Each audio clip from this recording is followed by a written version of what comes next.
트럼프 미국 대통령이 방금 전에 미국이 망할 것이라고까지도 말을 했습니다. 이게 무슨 일일까요? 바로 미국 연방대법원이 트럼프 대통령의 상호관세 정책이 헌법에 맞는지 최종 판단을 내리기 때문인데요. 오늘 영상은 이 관세 판결을 둘러싼 거대한 흐름에 대해서 말씀드릴 예정이고, 표면적으로 봤을 때 관세 소송 같지만 그 뒤에는 세계 경제 질서를 뒤흔들 수 있는 숨어있는 서사가 있습니다. 왜 현재 트럼프 대통령이 극단적인 표현같이 써가면서 미국 대법원을 압박을 하고 있는지, 이 판결이 우리 금융시장 그리고 암호화폐랑 XRP한테 어떤 의미를 가지고 있는지 살펴보도록 하겠습니다. 먼저 트럼프 대통령의 발언을 보겠습니다. 연일 우리가 관세 소송에서 진다면은 수조 달러를 돌려줘야 되고, 그러면은 미국이 완전히 망한다라고 경고를 하고 있는 상황인데요. 이 듣기만 했을 때 미국이 당장 거덜날 것 같지만 정작 시장 반응은 의외로 차분하다라는 거. 오늘 한국 코스피 지수가 사상 처음으로 4,700선을 돌파했고요. 미국 증시도 역사적인 고점 부근에서 비교적 안정적입니다. 이 트럼프 대통령은 국가 안보를 운운하면서 위기감을 높여가고 있지만 현재 시장 투자자들은 일단 관망하고 있는 모습이요. 그렇다면 왜 이렇게 말과 시장의 온도차가 클까요? 조금 더 구조적으로 들여다보겠습니다. 이번 사건의 핵심은 트럼프 행정부가 전 세계 각국에 부과한 전방위 고율관세, 여기서 미국 헌법이랑 법률상 허용되는지 여부를 보는 거예요. 원칙적으로 봤을 때 미국 헌법은 세금이랑 관세 부과 권한을 의회에 부여하고 있는데, 여기서 트럼프 행정부가 작년 당시 이 국제비상경제권한법을 근거로서 미국 의회 승인 없이 상호관세 행정명령을 발동했습니다. 우리 상품에 관세 매기는 나라에는 우리도 똑같이 매긴다. 관련 논리로서 동맹국을 포함해가지고요. 이 전 세계의 25%의 일괄 관세를 때린 겁니다. 여기에 대해서 미국 수입업체들이 관세 부과 권한은 미국 의회에 있다, 이러면서 소송을 걸었고요. 1심과 2심 모두 다 법원에서 IEPA로는 그런 관세 권한까지 인정되지 않는다라면서 미국 대통령 트럼프 측에 패소 판결을 내렸습니다. 그렇다면 이제 남은 거는 최종심, 이 연방 대법원의 결정인 건데, 여기서 트럼프 대통령은 이 판결 결과에 사활을 거는 모습이에요. 최근에 행정부가 지면은 돌려줘야 될 돈이 너무 많다. 미국이 여기에 대해서 감당을 못할 거다.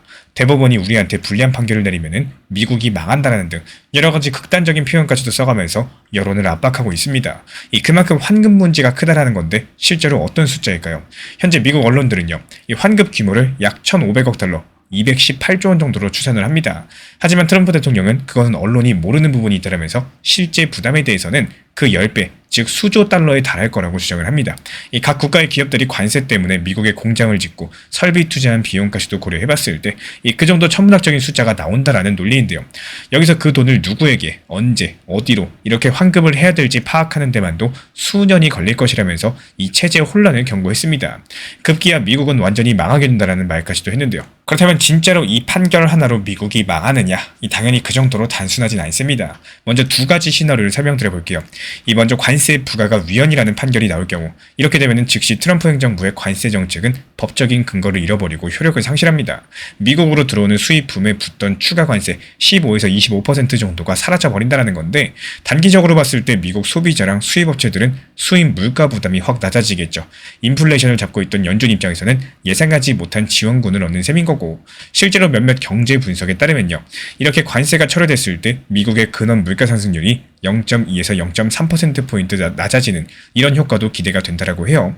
물가 압력이 주면은 연준은 보다 빠르게 금리 인하로 전환할 여지가 생기는 거고, 이 시장이 요즘에 내심 바라는 그런 그림들입니다. 하지만 여기서 둘째 문제는 환급이에요. 이 법원 판단으로 관세 자체는 없어지더라도 이미 거둔 관세를 어떻게 할지가 남습니다. 미국 정부는 지난 1년 가까이 전방위 관세로서 엄청난 세금을 거뒀고, 아까 추산드린 대로 최소 1,500억 달러, 트럼프 주장대로라면은 수조 달러에 달하는 돈인데요.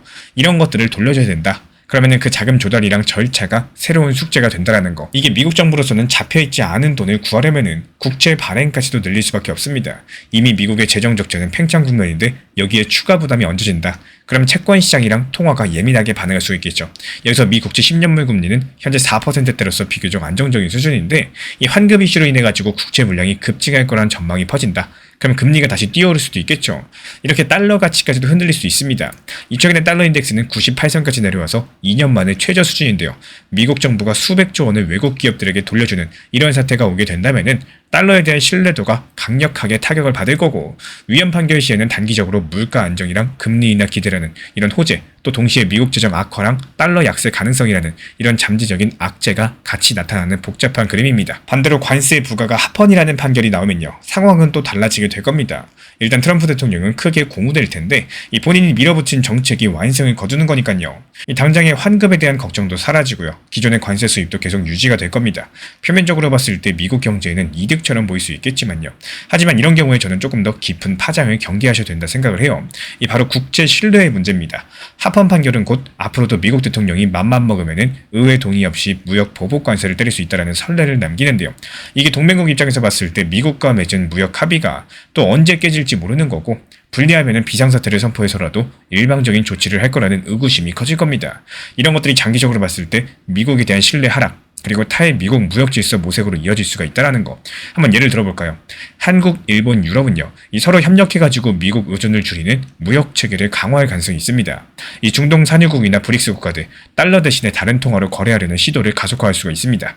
그렇기 때문에 겉으로 봤을 때 미국이 판정성을 거두는 것 같더라도 그 이면에서는 달러 패권이랑 동맹체제에 금이 간다라는 거고, 그리고 저는 이거야말로 장기적으로 미국 경제에 더욱더 큰 위협이 될 수 있다라고 봅니다. 이 트럼프 대통령의 관세 전략이 부메랑이 돼서 돌아오는 셈인데요. 그리고 지금부터는 이번 이슈의 파급 효과를 조금 더 확장해서 생각해 보겠습니다. 먼저 무역 협정 측면이에요. 이 트럼프 행정부는 작년에 한국, 일본, 캐나다 같은 이 동맹국들에게도 관세를 때렸다가 각각 양자 협상으로 관세율을 인하해주는 조건으로서 거액의 대미 투자를 약속받았어요.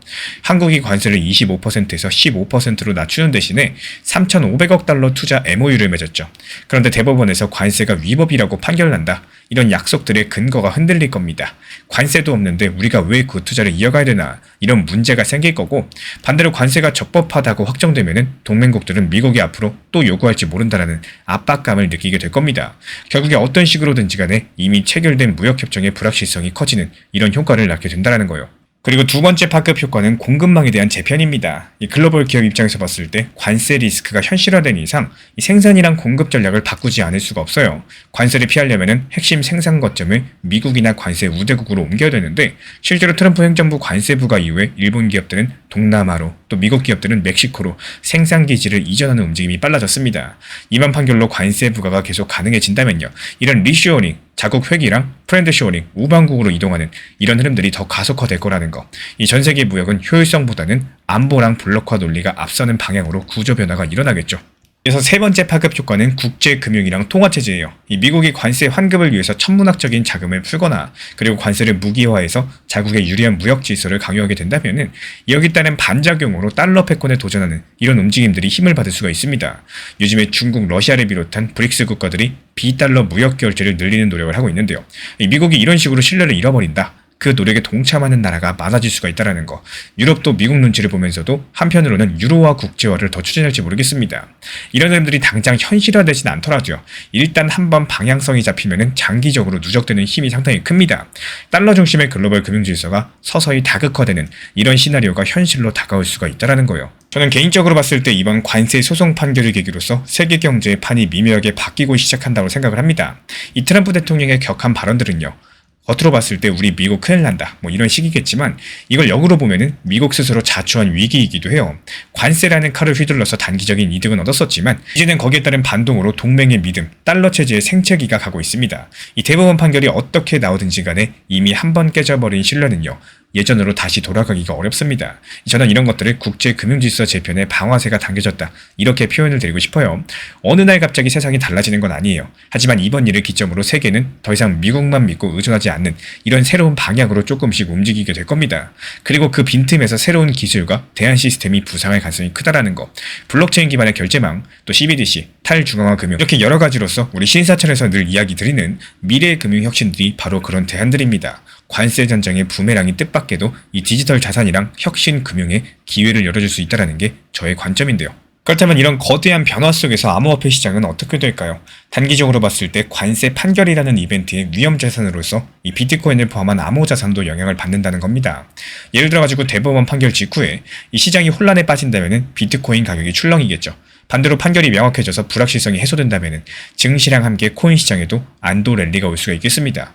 다행히 지금까지 시장을 봤을 때 시장 투자자들이 이런 이벤트를 크게 공포로 받아들이고 있지는 않습니다. 트럼프 대통령이 그렇게 엄살을 부려도 이 증시가 견조한 걸 보면요, 암호화폐 투자자들도 너무 겁먹을 필요가 없을 것 같습니다. 실제 온체인 데이터, 그리고 파생상품 지표를 보면요, 이 기관들은 오히려 최근에 암호화폐 시장 포지션을 늘려왔어요. 비트코인 옵션 미결제 확정 규모가 급증하면서 이 선물보다 더 커졌다는 소식도 있고요. 이런 것들이 오히려 중장기적으로 시장이 상승 시나리오 쪽에 무게를 두는 이런 움직임일 수가 있겠습니다. 여기서 더 흥미로운 부분은 장기적인 관점에서의 구조 변화입니다. 제가 앞서서 국제금융질서 재편을 언급드렸는데 바로 이 지점에서 암호화폐랑 XRP의 역할이 거론이 돼요. 미국 주도의 달러 시스템에 균열이 가면요. 그 대안으로 탈중앙화 금융 네트워크라거나 각 국가의 디지털 통화 협력 체제가 힘을 얻을 가능성이 있습니다. XRP가 리플사가 구축한 글로벌 결제 인프라의 중심에 있는 자산이죠. 기존 금융이랑 새로운 기술을 잇는 브릿지 통화 역할을 목표로 해왔어요. 이번 사태로 인해 가지고 그런 역할의 필요성이 커지고 있다는 거고, 예를 들어 가지고 만약에 이 미국이 200조가 넘는 관세를 각 나라 기업에 돌려줘야 된다. 그렇다면 어떻게 될까요? 이런 돈들을 전통 방법으로 송금했을 때 나라별 은행망 타고 가느라고 몇 년이 걸릴 겁니다. 하지만 리플의 ODA 같은 네트워크를 쓴다. XRP를 통해서 몇 초 만에 해외 송금을 마칠 수도 있겠죠. 이 트럼프 대통령이 환급 대상이랑 액수를 파악하는 데만 수년이라고 한탄을 했었지만 정말 아이러니하게도 블록체인 기반 원장의 데이터를 투명하게 기록을 하면요. 실시간 정산도 가능해집니다. 현실에 당장 적용되진 않더라도 이런 사례를 계기로서 각 국가의 금융기관이 효율적인 글로벌 송금망의 필요성을 절실히 느낄 수가 있다는 거죠. XRP는 가격보다 구조가 먼저 움직이고 있습니다. 이런 자산일수록 타이밍을 맞추겠다는 생각보다도 업비트 빗썸 현물로만 평단 관리하시면서 모아가는 전략이 훨씬 더 중요해집니다. 그래서 제가 따로 안내드리는 자료도 레버리지나 단타가 아니라 현물 기준으로만 정리해드리고 있기 때문에 관심 있으신 분들만 고정 댓글창 참고해 주셔도 좋습니다. 그리고 RLUSD 같은 스테이블 코인도 짚고 넘어가야 됩니다. 리플사가 2024년 출시한 달러 연동 스테이블 코인 RLUSD는요. 발행 1년 만에 시가총액 10억 달러를 넘긴 상황이고, 이 뉴욕 금융당국의 승인도 받아서 규제 친화적이고 은행들이 사용하기에 상당히 적합한 스테이블 코인으로 꼽힙니다. 만약에 달러에 대한 신뢰가 떨어진다. 오히려 이렇게 투명하고 담보가 확실한 디지털 달러 수요가 늘어날 수도 있다는 거. 여기서 RLUSD는 이 리플레지에서 직접 거래가 되기 때문에 A은행이 RLUSD를 보내면요. B은행이 몇 초 만에 그걸 받아서 자기 통화로 환전이 가능합니다. 모든 과정이 블록체인에 기록이 되고요. 현재도 일부 아시아랑 유럽 금융기관들이 소규모로 이런 파일럿을 진행 중에 있는데 관세 이슈 이후로 이런 움직임들이 더 힘을 받을 가능성이 있다는 거. 이 리플레저 자체도 올해 들어가지고 온체인 활동이 크게 증가했어요. 2025년에 리플레저 상에서 발행된 토큰화된 실물 자산 가치가 전년 대비 23배 폭증을 했는데요. 이 부동산 펀드나 채권, 금 같은 이런 것들을 토큰으로 만들어서 거래한 결과입니다. 아직까지 규모가 5억 달러 남짓이지만요. 이 성장 속도가 상당히 가파릅니다. 이 숫자가 말해주는 것은 XRP 생태계가 단순한 송금을 넘어서 이 다양한 자산을 다루는 플랫폼으로 진화하고 있다는 사실이겠죠. 결국에 XRP 입장에서는 전통 금융질서 변화가 위기이자 기회입니다. SEC 소송 이슈 포함해가지고 규제 불확실성도 어느 정도 해소된 지금 이 시점, XRP가 실제 쓰임새를 증명해두는 단계에 와 있다는 거. 그리고 공교롭게도 미국의 관세 정책 부메랑으로 글로벌 결제 네트워크의 개편 필요성이 대두되고 있는 이런 상황들이 이 XRP한테는 자기 장기를 펼칠 무대가 될 수가 있다는 거. XRP가 목표로 하는 저비용 실시간 국제 송금, 브릿지 통화의 역할들이 바로 이런 복잡한 국제정산 문제를 풀 열쇠이기 때문입니다. 물론 하루아침에 세상이 XRP를 채택하는 일은 일어나지 않겠지만요. 방향성이 중요합니다. 이번 관세 판결을 계기로서 이 세계 각국의 정부랑 또 은행들이 미국 금융망 바깥에서도 움직일 방법을 찾자 이런 논의를 시작한다면은 XRP 같은 솔루션에 대한 관심이 분명히 높아지게 될 거예요. 존 F 케네디는 말을 했습니다. 이 변화는 삶의 법칙이다. 과거랑 현재만 바라보는 사람은 반드시 미래를 놓치게 된다라고요. 이 지금 들려오는 미국의 위기라는 거친 소음들, 역설적으로 봤을 때 낡은 질서가 저물고 새로운 금융의 지평이 열리고 있다는 가장 강력한 신호일지 모르겠습니다. 지금 당장의 혼란에 두려워하시기보다도 그 이면에 꿈틀대는 거대한 구조적인 변화를 읽어내는 우리 구독자분들의 해안이 그 어느 때보다도 필요한 시점입니다. 위기 속에서 남보다 앞서가지고 미래 가치를 선점하는 우리 구독자분들의 현명한 투자가 마침내 빛나는 결실을 맺기를 진심으로 기원 도움드리겠습니다. 이 코인 시장이 하루의 오르내림만 보고 판단할 수 있는 단순한 시장이 아닙니다. 특히나 XRP나 비트코인처럼 장기 구조가 중요한 자산들은요. 이런 흐름을 꾸준하게 관찰하면서 지금 시장이 어느 단계에 있는지 차트랑 심리, 수급을 함께 묶어서 이해하셔야지 손실을 줄일 수가 있는데요. 그래서 제가 매일 직접 체크하는 가격 구간들, 이 시장 심리가 어디서 꺾이고 여기에 대한 흐름들을 정리해드리고 있기 때문에 필요하신 분들께서는 현재 번호로 신청 주시면 입장 도움 드리도록 하겠습니다. 지금 시장이 어려운 게 아니라 그 어려움을 감정으로 받아들이는 순간 그때부터 투자는 더 힘들어질 수밖에 없다는 말씀을 드리고 싶어요. 시장이 어렵다고 해서 지금 이 상황을 지나치게 힘들어하실 필요가 없는 거고, 리플 안 좋다, 코인 시장 안 좋다, 그래서 계속 스스로 불안하게 만들고 하루하루 가격에 감정을 실어버리면은 이 투자 시장이라는 큰 틀 속에서 오르락 내리락하는 수많은 그래프 사이에서 끝까지 살아남는 거는 정말로 쉽지 않은 일이 됩니다. 이 시장이 원래부터 편안한 사람만을 위해서 만들어진 곳이 아니라는 거, 그거부터 먼저 받아들여 주셔야 돼요. 오히려 생각을 쉽게 하셔야지 생각한테 안 잡혀 먹고요. 더 시장을 보는 관점이 쉬워집니다. 정말 간단해요. 내려갔을 때는 추가 매수를 잘해보려고 노력하면 되는 거고, 또 반대로 올라가고 반등 나올 때는 더 상승할 거라는 욕심은 과감하게 접어두고 이 낮은 비중이라도 분할 익절을 해보는 겁니다. 제일 쉽지만 어려운 건 또 매도입니다. 하지만 그 매도를 스스로 계속 어려워하고 또 망설이고 매도를 결국 못하게 되면은 최종적으로 수익 실현을 하는 게 너무나도 어렵기 때문에 이 매도에 대해서 조금은 쉽고 편하게 대응하려고 할 줄 아셔야 돼요. 이 제가 안내드리는 단기 종합 리플 전용방에서도 목표 타점을 같이 안내드리는 이유도요. 막상 그 순간이 돼서 욕심 때문에 못 팔고 후회할 바에는 분할 익절을 하고 또 내 것으로 만들어 놓는 경험치, 실행 능력이 정말로 중요하기 때문입니다. 어렵지만 쉬운 내용인 팔아야 내 것이라는 것들을 잊지 않으셨으면 하고요. 더 멀리 또 중장기적으로 가기 위해서 중간에 힘을 충전하는 현실적인 원칙 매매를 잘 활용하셔야지 이 시장이 어렵지 않고 지겹다고 느껴지지 않으실 겁니다. 조금만 차분하게 생각해 보시면 좋겠습니다. 그래프가 오를 때 기쁘고 그래프가 내려가면 불안해지는 게 너무나도 자연스러운 반응이겠지만요. 만약에 그래프가 내려가 있는 상태에서 내 심리가 가장 불안하고 초조하고 다 팔고 그만두고 싶고 괜히 리플 샀다, 괜히 코인 시장에 들어왔다 이런 생각이 머릿속을 가득 채우는 그 시점이 바로 그래프상의 바닥이라면은 그 바닥 구간에는 어떤 그림이 그려져 있을지 한 번쯤은 생각해 볼 필요가 있다는 거예요. 이 결국에 바닥까지 갔다는 거는 어떤 형태로든지 다시 올라오는 구간이 생긴다는 뜻이고 이 시장은 늘 그런 식으로 움직여 왔습니다. 불과 며칠 전까지만 해도 리플이 2,500원, 2,600원 부근에서 답답하게 왔다 갔다 하던 상황이었죠. 근데 그 이후로 정말 짧은 시간 만에 3,400원까지 회복을 했었고 지금은 조금 하락을 했지만 다시 3,000원 부근에서 등락을 반복하고 있습니다. 이것만 봐도 시장의 속성과 변동성은 분명한데요. 그래서 중요한 거는 시장이 좋을 때는 잘해보겠다는 생각이 아니라 시장이 안 좋을 때 어떻게 대응할 수 있을지 이런 것들을 고민하는 태도입니다. 이 힘든 구간에서도 원칙을 지켜나가시고 또 감정을 눌러가시면서 대응할 수 있는 방법을 찾는 분들, 그런 분들만이 결국에 시장이 다시 좋아졌을 때 그 흐름을 자기 것으로 만들 수가 있다는 거예요. 결국에 이 시장에서 살아남는 사람들은 늘 가장 힘들 때 준비하고 있었던 사람입니다. 사실 정보가 부족해서 손실을 보진 않습니다. 이 정보는 넘쳐나요. 진짜 중요한 건 그 정보를 언제 어떻게 써야 되는지, 그래서 제가 실제로 활용하고 있는 관점, 가격 변동 구간이 읽는 방식, 그리고 주요 가격대를 정리한 기준표를 받아보고 싶으신 분들을 위해서 정리된 자료를 제공해드리고 있습니다.